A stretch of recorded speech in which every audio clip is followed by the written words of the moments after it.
Just moments ago, Prince William and King Charles III released a joint statement that has sent shockwaves through the UK and beyond. After months of silence, speculation, and growing concern, they've finally broken their silence about Queen Camilla. And the truth? It's more tragic than anyone expected. The palace confirmed that Camilla will be stepping back from royal life indefinitely, citing personal health struggles and internal family tensions. No photos, no final wave, just a quiet retreat, and the heartbreaking feeling that her time as queen may already be over. What really happened behind palace walls? Let's break it down. The silent announcement. It was a cold Thursday morning, February 13th, 2025, when the palace press secretary stepped to the podium and delivered a message that would ripple across the world. There were no flourishes, no setup, just a single line. At this time, the Queen will not be undertaking further public engagements. That was it. No follow-up, no questions. Reporters scrambled. Was this about Queen Camilla's health? Had something gone wrong behind closed doors? Even veteran royal watchers were stunned by the sheer abruptness. Camilla's absence became noticeable during a string of high-profile events.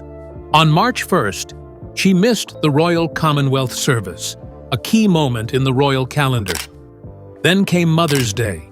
No public photo, no message, not even a shadow of her beside King Charles III or Prince William. Most tellingly, she was a no-show at the annual garden party at Buckingham Palace, held on May 15th, where she was expected to host over 8,000 guests. Instead, the cameras caught only Charles, standing alone, smiling tightly. The silence from the palace was louder than any statement. Usually, a royal absence would come with an explanation: mild illness, scheduling conflict, even a quiet retreat. But not this time. No word from Clarence House, no acknowledgement from Kensington Palace. Even seasoned royal correspondents like Emily Andrews and Valentine Lowe admitted they were in the dark. On Instagram, hashtags like #WhereIsCamilla and #SilentCrown trended for 5 straight days. Theories ran wild. Was she ill? In exile? Or being quietly pushed aside?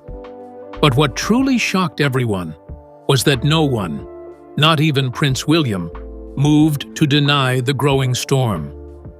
The royal family, known for their stiff-lipped control over the press, simply let the rumors swirl. And that choice, to say nothing, made one thing clear. Whatever was happening wasn't a simple case of the sniffles. It was serious, and very likely political. The public didn't have to wait long before speculation turned into investigation. What began as a mysterious absence soon unraveled into something far more complicated. Because, as it turns out, Queen Camilla's disappearance wasn't just sudden. It may have been planned. Queen Camilla's disappearance. The last time the public saw Queen Camilla in full royal form was at the state opening of Parliament on October 31st, 2024. Observers noted something was off. Her expression looked strained, her speech unusually brief. She clutched her bag tightly throughout. Some thought it was nerves. Others, hindsight warriors, now say the signs of retreat were already there. That was nearly 11 months ago, and she hasn't returned since. Official excuses came quickly, but failed to land. First, it was a mild sinus infection. Then, post-viral fatigue. Eventually, palace aides stopped commenting at all. Yet several engagements were abruptly cancelled, including a charity gala on November 18th and the Christmas walk at Sandringham. And then came whispers. Camilla had clashed with Prince William and Princess Catherine behind closed doors. Allegedly, heated disagreements over royal patronages and media narratives erupted in early December. Could that be What drove her into silence? Insiders speaking anonymously to the press dropped quiet bombshells. Several of Camilla's longtime staff, names like Angela Arnold and Marcus Hebblethwaite, were suddenly reassigned. One insider said, "It was like her circle got cleaned out." Even Queen's consort office communications went dark after New Year's Day, 2025. Royal insiders hinted at a growing tension between the Camilla camp and the Kensington team. Whatever was happening, it wasn't just personal. It was structural and deeply political. So was it Camilla's choice to step back, or someone else's plan? The fact that no royal household publicly supported her after January 2025 speaks volumes. Her allies were gone. Her face vanished from royal newsletters. Her name removed from upcoming event lists. In a monarchy known for precision, Camilla's disappearance wasn't sloppy. It was calculated. And someone had clearly decided it was time to move on. But even as Camilla faded from public life, another royal figure was facing a much different kind of battle. Because behind palace gates, King Charles III was grappling with a crisis of his own. One not of scandal, but of strength. King Charles's health crisis and waning power.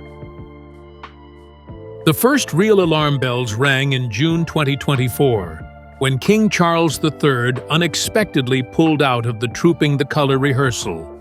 The reason? Fatigue, but palace whispers suggested otherwise. One aide leaked that Charles had experienced concerning dizziness and spent 72 hours under medical supervision at Windsor Castle. By August, he was skipping major audiences and delegating tasks to Prince William at an increasing rate. By September 2024, Charles's public appearances grew noticeably shorter. A speech intended to last 14 minutes at the Remembrance Sunday ceremony lasted barely 6. In video footage, he appeared thinner, slower, distracted. Even Prime Minister Harriet Powell was said to have visited Balmoral for a private audience in October, raising speculation of constitutional concerns. Was the king no longer fit to reign? Insiders began using the term twilight monarchy behind closed doors. Reports surfaced of late-night crisis meetings between senior advisors and doctors. The Privy Council, once a ceremonial group, now met bi-weekly to monitor the king's ability to perform his duties. Meanwhile, William was everywhere, launching projects, touring schools, standing in for his father at foreign state visits. To many, he was already the acting monarch, in everything but title. And still, no word from Charles about Queen Camilla. Not even a single statement acknowledging her absence. To royal watchers, that silence wasn't indifference. It was strategy. Either he was too weak to intervene, or too politically aware to take sides. And in that quiet, the power dynamics of the royal family shifted. Fast, and maybe for good. Yet just as the crown seemed to wobble atop Charles's head, a powerful name resurfaced, one that hadn't faded from the public heart: Diana. And it was her memory that would soon become the royal family's most potent weapon. The Diana Initiative. On May 22, 2025, a bold new royal project was unveiled from Kensington Palace, the Diana Initiative. Created by Prince William and Princess Catherine, it marked their most personal and emotional campaign yet. Focused on mental health, children's welfare, and trauma recovery, the initiative echoed the values of Princess Diana. The very causes she championed in the 1980s and early 1990s. It wasn't just a tribute, it was a message. Diana's influence wasn't fading. It was being reintroduced as the monarchy's moral compass. The launch event was packed. Held at the Spencer House in London, over 200 guests attended. including major mental health advocates, survivors, and youth ambassadors. The surprise wasn't the guest list. It was who wasn't there. Queen Camilla's name was missing from all programs. She did not attend. She gave no statement, no photos, no mention, no affiliation. And for many watching, it was clear. This was intentional. This wasn't just a Diana event, it was a Catherine event. And Camilla was being kept far away. Social media erupted. On X, formerly Twitter, #DianaReturns trended within 40 minutes. Royal fans flooded timelines with side-by-side photos of 1997 Diana and 2025 Catherine, both holding a child's hand, both in soft blue. Commentators called it the most emotionally intelligent campaign the royals had launched in years. Even media outlets traditionally loyal to Charles and Camilla, like The Telegraph, published cautious praise. But the real story was in the public reaction. Tears, nostalgia, and a wave of revived admiration for Diana's legacy. More telling was how Camilla's silence was perceived. Some said she stayed away out of respect. Others whispered it was protest. But insiders leaked a different story. According to a source close to the palace, Camilla had been deeply uncomfortable with the initiative's title and purpose. She allegedly objected to its emotional framing, arguing it would reopen old wounds. But William was unmoved. The Diana initiative wasn't about the past, it was about shaping the future, and Camilla had no place in it. With Diana's name once again dominating headlines and hearts, it stirred a deep and painful memory. A time when the monarchy faced its darkest moral crisis. The echoes of that affair and the tragedy that followed were impossible to ignore. History echoes. Between 1981 and 1997, the royal family was under a different kind of fire. The marriage between Prince Charles and Princess Diana crumbled before the world's eyes. And at the center of that collapse, one name: Camilla Parker Bowles. By 1986, their affair was an open secret among palace insiders. By 1993, it was public, complete with Tampangate transcripts and headlines that embarrassed the entire institution. But nothing shocked the world like Diana's 1995 interview with Martin Bashir. Her quiet voice said what millions suspected. There were 3 of us in this marriage, so it was a bit crowded. Those 12 words destroyed the illusion of royal perfection. By 1996, the divorce was final. And by August 31st, 1997, Diana was gone. Dead in a car crash in Paris, just 36 years old. Her death, after years of emotional devastation, turned her into a legend and left Camilla vilified in the public eye. Camilla spent years rebuilding her image. By 2005, she finally married Charles. By 2023, she was crowned Queen Consort. But it never truly stuck. Many Britons, especially women, never forgot Diana. And in 2025, with her name tied to a wave of royal renewal, public sentiment shifted again. Polls released in July 2025 showed Camilla's favorability at 29%, while Catherine's soared to 81%. History wasn't just repeating, it was correcting itself. For Camilla, this wasn't just a setback. It was a reckoning. With Diana's memory rising, her role in that painful royal triangle was no longer background noise. It was front and center again. And while Charles had tried to position Camilla as a steady partner, the public still saw her as the woman who haunted Diana's final years. Now, 2 decades later, those ghosts had returned, and they were knocking on the palace gates. But while the past haunted Camilla, the present was racing forward, led by William and Catherine. What began as quiet influence had now become something more. They weren't just modernizing the crown. They were taking it. A strategic shift. It started subtly. More public appearances, longer interviews, direct engagement with media. But by April 2025, it became clear. Prince William and Princess Catherine were no longer just the heirs. They were the unofficial face of the monarchy. Charles and Camilla had receded. Their presence, once dominant, now felt optional. And in their place, William and Kate were building something bold, strategic, and undeniably modern. Every key campaign launched that spring came from Kensington Palace.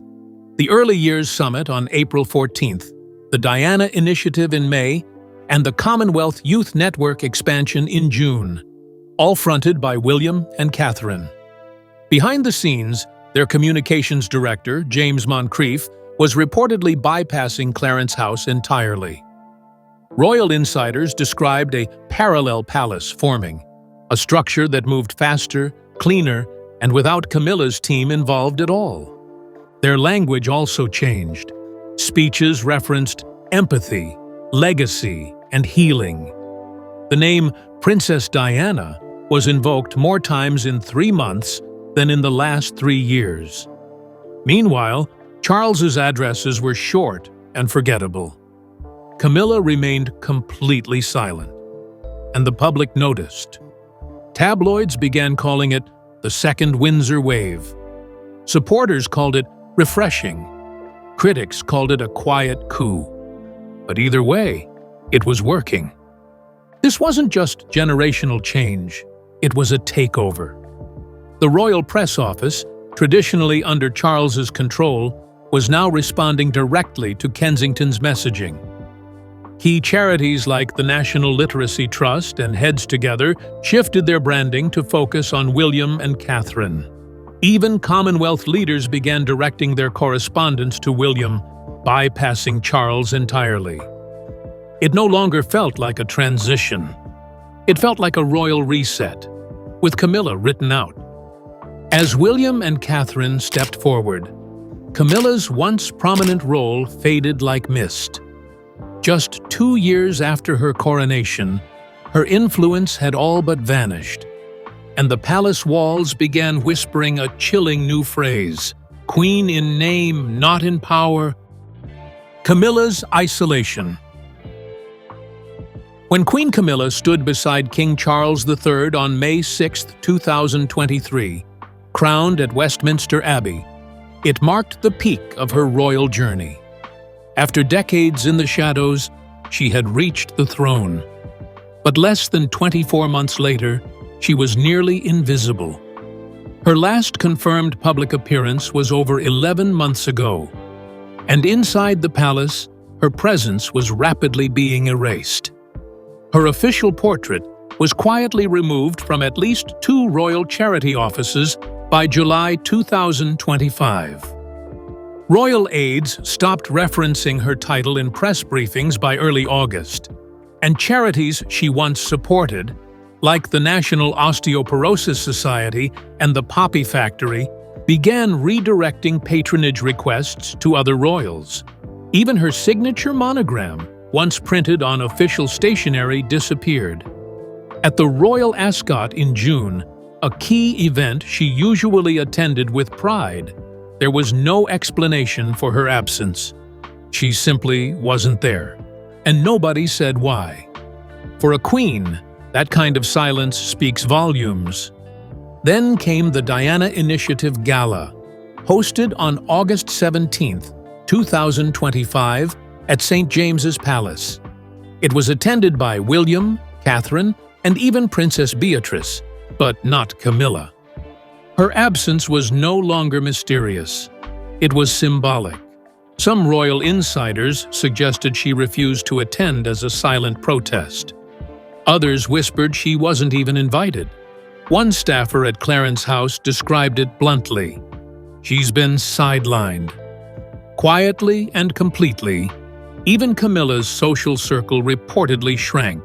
with several close friends no longer seen at royal events. Reports emerged that she had retreated to Ray Mill House, her private residence in Wiltshire, sometime in July 2025. The same property she'd held since 1996, long before becoming queen. Some speculated it was illness. Others believed it was strategic exile, a way for the palace to distance her from rising tensions. Whatever the reason, the outcome was clear. The woman once called the steadying force of Charles's reign now seemed like a ghost queen, present in name, absent in power. And while Camilla faded into silence, one royal figure remained unapologetically loud: Princess Anne. Known for her blunt honesty and sense of duty, she began to make her opinion on Camilla's influence painfully clear. Princess Anne's Cold War with Camilla. Princess Anne, now 75 years old, had always commanded respect, not with charm, but with sharp discipline. For decades, she had steered clear of public drama, but behind palace walls, she and Camilla had never truly been allies. Their history goes back to the 1970s, when Anne reportedly had a brief romance with Andrew Parker Bowles, the man Camilla later married. That personal tangle never quite left them, and in 2025, the chill between the two women had turned Arctic. Observers began picking up subtle clues. At the Order of the Garter ceremony on June 17th, Anne was seen standing deliberately apart from Camilla's chair, refusing to speak with her. During the Trooping the Color balcony appearance on June 8th, Anne stood stiffly near William and Catherine, leaving an empty gap where Camilla would normally be. According to a palace aide, Anne didn't speak to Camilla once that day. Not in public, not in private. Their tension wasn't just personal, it was institutional. Anne had always believed in service above self. Camilla's rise, tied so closely to Charles's romantic past, clashed with that ethic. In private, Anne reportedly referred to Camilla as a distraction, not a duty. And in a conversation overheard at Balmoral in August, she allegedly told a guest, "Some of us worked for this. Others simply waited for it." Those weren't just words, they were daggers. As Charles weakened and Camilla vanished, Anne stepped in with quiet force. She took on 6 new engagements in August alone, many of which Camilla previously led. Her actions were deliberate and unmistakable. Where Camilla once smiled and posed, Anne now stood in uniform, medals shining, voice clear. And the message couldn't have been more obvious. She would not let Camilla define the legacy of this royal generation. While royal tensions simmered inside the palace, outside the gates, another battle was unfolding. One in headlines, hashtags, and whispers. A media war was heating up, and it was clear who the public was choosing. The media war. It began with a single quote. In a leaked audio recording from June 30th, 2025, Queen Camilla was heard saying, "We don't need to invoke the past to justify today's royal work." Though never officially confirmed, the remark was widely interpreted as a veiled jab at the Diana Initiative. The response was swift. Princess Catherine, at a youth mental health panel on July 3rd, calmly stated, "This work isn't about the past. It's about the future we build from it." The contrast was icy and intentional. Headlines exploded. The Daily Mail ran, "Queens at War, Diana's Legacy Sparks Palace Rift." The Guardian published an op-ed titled, "Camilla's Silence, Kate's Voice. Who Does Britain Trust?" On July 10th, a YouGov poll revealed that Kate's approval rating had jumped to 83%, while Camilla's had dropped to a staggering 20%. 24%, her lowest since becoming queen. Analysts described it as a public realignment, but fans had already made their choice. Across social media, #TeamKate dominated. Videos of Catherine speaking at schools, hospitals, and women's shelters went viral. Clips of Camilla were few and far between. Even legacy media shifted their tone. Royal correspondents who once gave Camilla the benefit of the doubt began questioning her motives and her future. One columnist wrote, "The crown is already shifting heads, and it's not Charles who's wearing it." Inside the palace, the war played out in strategic silence. Charles refused to comment. William stayed above the fray, but their actions told the story. Media requests increasingly went to Kensington. Catherine's team was granted access first. Camilla's team, what little of it remained, received delayed responses or none at all. It was clear, one queen had the narrative, the other had lost it. And so, without a speech or a scandal, a royal revolution unfolded in plain sight. Because now, the question wasn't if the monarchy was changing, it was whether the king and queen had already been replaced in everything but name. The future of the monarchy. There has been no formal abdication, no dramatic resignation. King Charles III remains the monarch on paper. But in reality, the balance of power has shifted. Decisions, press briefings, event planning, it all flows through Kensington Palace now. Prince William and Princess Catherine don't carry the crown yet, but they no longer need to. The people already see them as the real leaders. In public, William has assumed the duties once reserved for Charles. Since August 2025, he has attended 4 international summits, spoken to 3 heads of state, and presided over 2 Privy Council briefings. Catherine, meanwhile, has led major fundraising drives, championed mental health reform, and hosted diplomatic events at Buckingham Palace, without Charles or Camilla present. It isn't symbolic, it's operational. Camilla, once poised to define Charles's reign, now appears in neither schedule nor spotlight. Her chapter, while never officially closed, feels complete, not with scandal, but with silence. The woman once blamed for breaking Diana's heart is now absent from the story entirely. And for many, that absence feels like justice, a quiet end to a loud controversy. Charles, for all his passion and vision, watches this transition unfold with little control. Illness has dulled his energy. Time has blurred his image. But more than anything, Diana's legacy, carried now by her son and daughter-in-law, has rewritten the rules of power. The monarchy isn't crumbling. It's evolving. And at its heart, the ghost of the people's princess smiles, not as a memory, but as the foundation of what comes next. His announcement wasn't just a formality, it was a final curtain. After years of battling public opinion, rebuilding her image, and finally being crowned Queen Consort on May 6, 2023, Camilla's reign now appears to be ending in silence, not ceremony. The joint statement from William and Charles was brief, but heavy with meaning. No details about her condition, no return date, just the words, "Her Majesty will take time away from her royal duties to focus on her personal well-being." And that silence? It said more than any press conference could. Camilla's absence from public life has been raising eyebrows for nearly a year. Royal events, major appearances, even family milestones. She's been missing from them all.